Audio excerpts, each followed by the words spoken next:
Improving water stability is critical for the integration of MOFs into chemically demanding applications. Our method can help to increase the stability of MOFs that are not stable in water.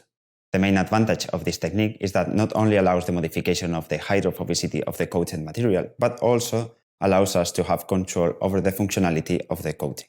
This technique takes advantage of the catalytic open metal sites present in some MOFs, which can trigger the polymerization of the catechol molecules on the surface of the crystals without affecting the overall porosity of the material.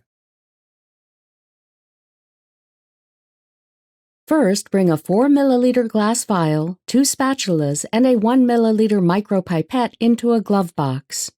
Special care must be taken in order to maintain oxygen-free reaction conditions. Add 50 mg of HDCat into the glass vial.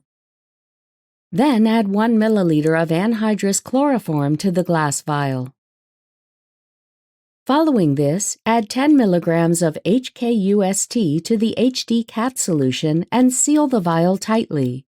After removing the vial from the glove box, sonicate the suspension of HKUST and HDCat for a few seconds to homogenize the solution. Make sure the vial is tightly sealed and place it in an oven at 70 degrees Celsius overnight.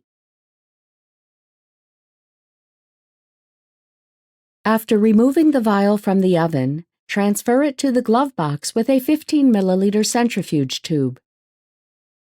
In the glove box, transfer the contents of the vial to the centrifuge tube using fresh anhydrous chloroform. After removing the centrifuge tube from the glove box, separate the